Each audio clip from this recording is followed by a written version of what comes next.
오늘은 4월 29일 목요일 아침입니다. 오늘 전도서 3장 15절 말씀부터 보겠습니다.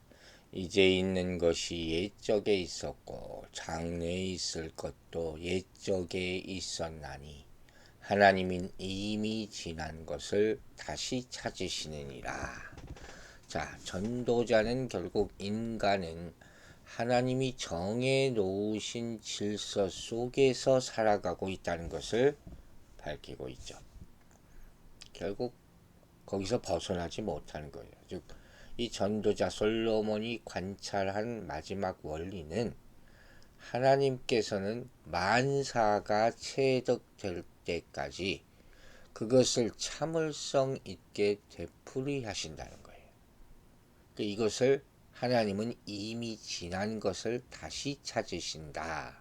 이렇게 표현한 것이죠. 우리는 계속적으로 만사를 우리 삶으로부터 계속되는 이 만사를 팽개쳐버리려고 할 수도 있어요. 지겨우니까. 아니, 또 이거야. 이거 또 해야 돼. 또 배워야 돼. 내 인생이 또 이거 반복이야. 그런 사람들도 있거든요. 그래 하나님께서는 우리가 마침내 그분께서 우리에게 가르치고자 하는 바를 다 습득하게 될 때까지 계속해서 알리시는 거예요. 이런 분들이 있어요. 아유, 또 저 말씀이야. 매일 듣는 말씀인데. 지겹다고 여기는 거예요. 그러지 마시라는 거예요. 그렇게 느낀다는 것은 아직 그 말씀을 통과하지 못했다는 거예요. 또 목사님으로부터 이미 배운 말씀이에요. 수차례 들은 말씀인데 그때는 아무 기억도 안 난다 그래요. 다른 사람이 좀 유명한 사람이 말하면 대단한 말씀 이렇게 들은 사람도 있어요. 참 재밌는 거죠. 그 얘기는 아직 그 말씀이 자기 것이 되지 못했다 하는 것이. 새로운 말씀이 없어요. 성경에 다 있는 말씀이지. 왜 반복해서 지나갈 일이 일어나겠습니까? 여러분 한번 깊은 묵상이 필요하다 하는 것을 알려드립니다. 16절 말씀부터 19절까지 읽겠습니다. 또 내가 해 아래서 보건대 재판하는 곳 거기에도 악이 있고 정의를 행하는 곳 거기에도 악이 있도다. 내가 내 마음속으로 이르기를 의인과 악인을 하나님이 심판하리니 이는 모든 소망하는 일과 모든 행사에 때가 있음이라 하였으며 내가 내 마음속으로 이르기를 인생들의 일에 대하여 하나님이 그들을 시험하시리니 그들이 자기가 짐승과 다름없는 줄을 깨닫게 하려 하심이라 하였노라. 인생이 당하는 일을 짐승도 당하나니 그들이 당하는 일이 일반이라. 다 동일한 호흡이 있어서 짐승이 죽음같이 사람도 죽으니 짐승보다 뛰어남이 없음은 모든 것이 헛됨이로다. 자, 전도자는 현실로 다시 돌아가는 것 같죠. 9절부터 15절까지 창조 질서 아닌 인간의 한계를 고백했었는데 이제 본문에서 16절부터 19절까지의 핵심 뭡니까? 창조 세계의 한계라고도 말할 수 있는 악이에요. 악. 어디에도 존재하는 악이죠. 그래서 예를 드는 거죠. 16절에서는 이 재판정, 정의를 수호해야 이 재판하는 것과 정의를 집행하는 곳에도 악이 있다. 이렇게 호소하는 거예요. 그러니 하물며 다른 곳은 어떻겠느냐 하는 그런 말씀이죠. 그래서 여기서 말하는 것은 악의 편재라는 거죠. 악이 없는 곳은 없다. 자, 이제부터 한번 생각해 봅시다. 악과 정의의 문제가 이제 새롭게 대두되잖아요. 우리가 항상 하는 질문이 생각이 나는 거죠. 하나님이 선하게 창조하신 세계에 어떻게 악이 존재할 수 있겠느냐. 그죠? 이것이야말로 성경의 가장 큰 과제이자 전체 주제라고도 할 수 있는 그런 말씀이죠. 여러분 어떻게 생각하세요? 재판장, 재판이라는 것은 뭡니까? 무엇이 옳고 그르냐 하는 것을 판별하는 중요한 자리잖아요. 한 사람의 운명이 달린 자리죠. 정의가 세워지느냐 마느냐. 가장 공의로워야 하고 가장 공평해야 되고 가장 의로워야 할 자리. 그런데 거기에도 악이 있다 하는 거. 이게 모순이죠, 어찌 보면. 그 악과 부조리가 공의를 행해야 할 그곳에 만연되어 있다. 한두 번이 아니에요. 이런 것은 사실 현재 우리 사회를 봐도 피부로 느끼는 거죠. 하나님이 다스린다고 하는데 왜 이렇게 세상이 이런가? 부조리하고 악이 많은가? 참 냉소적인 질문이라고 볼 수 있는 거죠. 여러분, 세상에서 재판을 하는 법정이잖아요. 그러니까 법이 바르게 집행되어야 하고 공의가 행해져야 하는 곳이 바로 법정이에요. 의로우라는 것은 하나님의 법에 맞는 것이. 그러니까 이건 사회법에도 맞고 이성에도 맞고 양심에도 맞고 그런 거죠. 거짓되지 않고 치우치지 않는 것. 그러나 현실은 그렇지 않더라. 법정에도 불의와 악이 있다. 항상 대두되는 말씀이죠. 유전무죄, 무전유죄 그런 말도 있고 그 현실이란 말. 왜 그런가? 가장 기본적으로 왜 그러겠어요? 법관도 사람이고 그들도 죄인이다. 그렇다는 거죠. 스스로 판단할 만한 그런 인격과 지식을 경험을 갖추지 못했다. 한국에서는 사법고 10회사면 20대 중반에도 판사가 됩니다. 영감 소리를 들어요. 지방에 내려가면. 20대 중반의 경험으로 어떻게 사리 판단을 정확하게 할 수가 있겠냐 하는 것이죠. 요새 이렇게 나오는 얘기들이 다 이유가 있는 거예요. 그는 모두 욕심, 물질욕, 명예욕, 잘못된 사상, 이념, 인간적인 친분관계, 권력과의 연결 이런 눈치를 봐야 되는 거죠. 그래서 법정에서까지 불의를 행하게 되는 거예요. 여기에 대한 전도자의 답은 뭡니까? 17절에 나오는 거죠. 하나님의 심판이 있을 것이다. 모든 일들이 때가 있고 하나님께서 의인과 악인을 공의로 심판하시는 때가 있다는 거죠. 전도서 12장 14절에 이런 말씀이 있어요. 하나님은 모든 행위와 모든 은밀한 일을 선악간에 심판하시리라. 분명히 말합니다. 로마서 2장 6절부터 이렇게 말해요. 하나님께서 각 사람에게 그 행한 대로 보응하시되 참고 선을 행하여 영광과 존귀와 썩지 아니함을 구하는 자에게는 영생으로 하시고. 선의 결과죠. 또 오직 당을 지어 진리를 좇지 아니하고 불의를 좇는 자에게는 노와 분으로 하시리라. 악함의 결과예요. 요한계시록 20장 12절에도 이런 말씀이 나옵니다. 또 내가 보니 죽은 자들이 물론 대소하고 그 보좌 앞에 섰는데 책들이 있고 또 다른 책이 펴졌으니 곧 생명책이라. 죽은 자들이 자기 행위를 따라 책들에 기록된 대로 심판을 받으니. 성경에는 이런 말씀들이 무수히 나옵니다. 심판이 있습니다.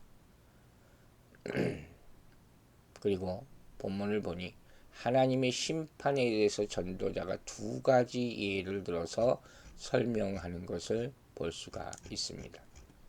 그 하나는 이미 3장 초반부에서 다룬 합당한 때라는 거죠. 때에 따라서 범사의 기한이 있고 만사의 때가 있다 그랬잖아요. 창조 질서에 의거한 하나님의 심판의 때가 옵니다. 갑자기 닥칠 겁니다. 둘째 기준은 뭡니까? 하나님의 심판에 대해서 죽음이라는 피조물의 한계를 세상에 대한 심판 요소로 제시합니다. 죽음. 자, 악이 결코 영원하지 못하는 데에 대한 근거가 되는 거예요. 죽음을 그런 시각으로 한번 봐보세요. 악은 죄로 말미암잖아요. 그래서 이 악이 들어와서 영원히 멈춰졌어요. 그게 악이에요. 그게 죄란 말이에요. 그 결과가 죽음이 온 거죠. 그걸 끊어야 되니까. 생명나무 에덴 동산을 닫아버린 것처럼. 그게 죽음이란 말이에요. 이 죽음과 심판은 이렇게 이유가 있는 거예요. 죄가 없었으면 죽음이라는 것 자체가 없었을 거라. 여러분, 이 세상에서는 완전한 정의를 기대할 수가 없습니다. 하나님의 심판만이 정의다 하는 거예요. 그래서 전도자는 정의로운 심판을 소망하면서도 아직은 그때가 이르지 않았다 하고 말하는 거예요. 현재는 부분적으로 하나님의 심판이 있지만 영원한 심판은 언제 옵니까? 주님이 다시 오실 때 이루어질 것이다. 그러므로 이 세상이 정의롭지 않고 불의가 가득하다고 해서 너무 낙심하지 말라는 거예요. 최선을 다해서 약자들을 배려하는 세상을 만들려고 애쓰다가 이기적인 세상에 부딪혀서 에이, 난 못하겠어. 포기하지도 말라 하는 거예요. 또 정치를 통해서 세상이 달라질 거라. 그건 우리가 경험해서 알잖아요. 그건 안 돼요. 정치인이 다 일단 타락했는데. 또 불의한 자들이 정죄받지 않고 기세등등하게 산다고 해서 그것이 영원할 것이라고, 악인의 형통이 영원할 것이라고 낙심하지도 마세요.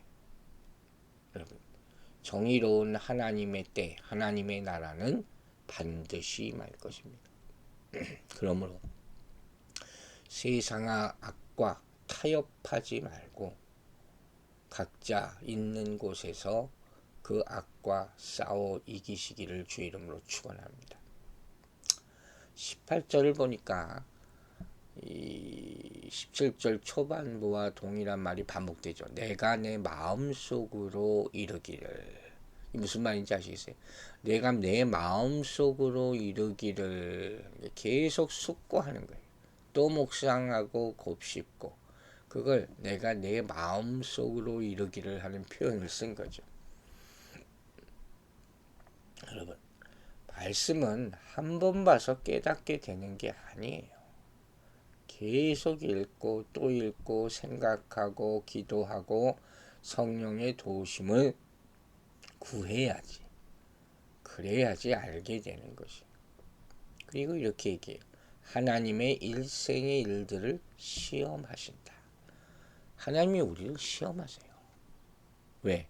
시험의 목적은 뭡니까? 사람들로 하여금 그들이 이 짐승과 다름없음을 깨닫게 하려는 것이다. 이렇게 표현하고 있어요. 여러분이 생각해 봤어요. 자신이 완전하다고 생각하고 사는 사람, 나는 문제없어. 항상 이런 사람은 이 시험을 우습게 봐요. 혹은 필요 없다고 생각해. 하지만 이런 시험들이 우리 자신이 어떤 사람이라는 것을 깨닫게 만드는 거예요. 그리고 하나님의 존재를 깨닫게 만들고 그 결과 절대자에게 의지하게 되고 성장하게 되는 하나님의 방법이라. 이 시험이에요. 테스트죠. 예수님조차 시험 받으셨다고 성경이 나오지 않습니다.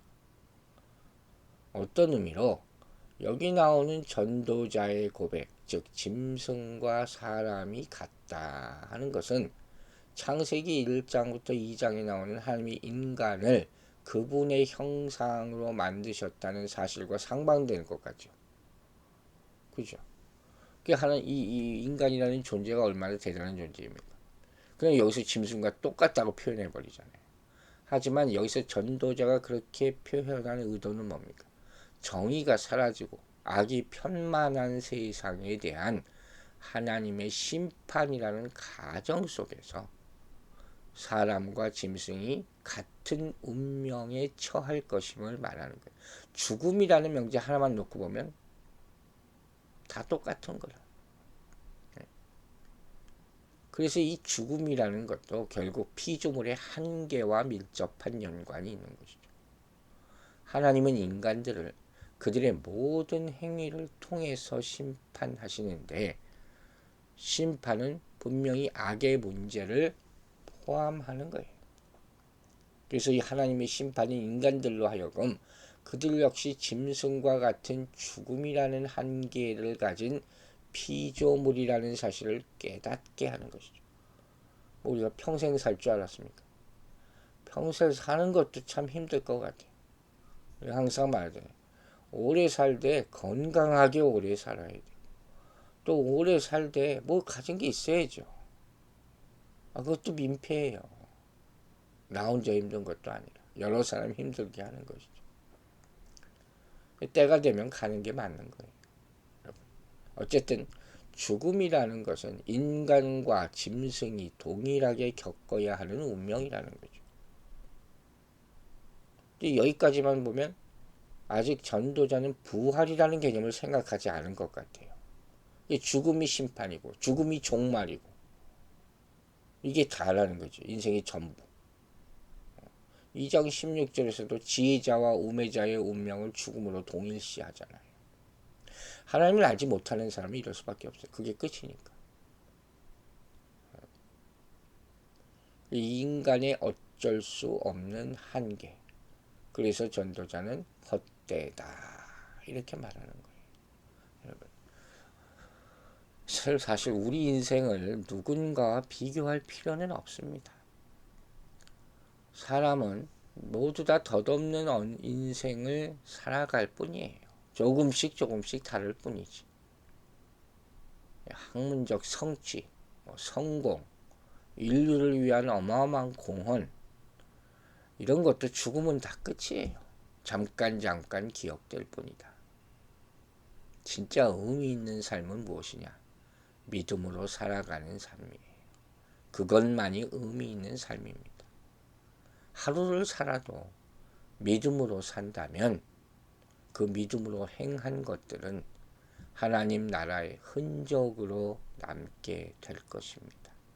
그게 바로 상급이라 하는 것이에요.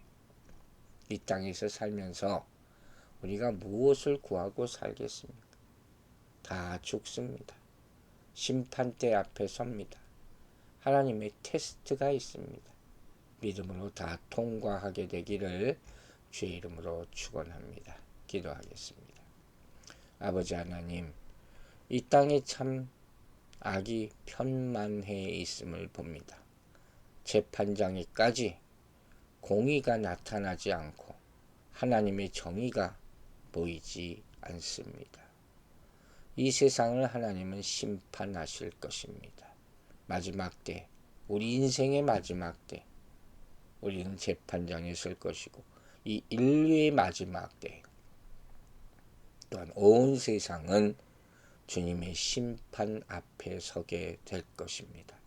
이때를 준비하는 믿음으로 준비하는 인생들이 되게 하여 주시옵소서. 우리가 이 남은 생에 무슨 또 부귀 영화를 노린다고 하겠습니까? 겸손하게 있는 것을 나누면서 섬기면서 살아가는 모습이 참으로 아름다운 줄로 믿사오니 그것을 통해서 하늘의 상급을 쌓는 인생 되게 하여 주시고 끝까지 이 악한 세상 가운데 흔들리지 않고 믿음을 지키도록 도와주시옵소서.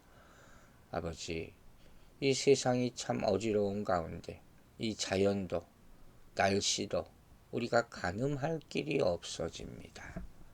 불안한 마음보다는 더 천국을 소망하는 마음을 갖게 하여 주시고 우리 연약한 성도들 지켜 보호하여 주셔서 오늘 하루도 건강하게 살 수 있도록 도와주시고 축복하여 주시옵소서.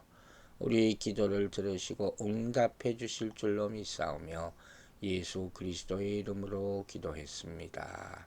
아멘.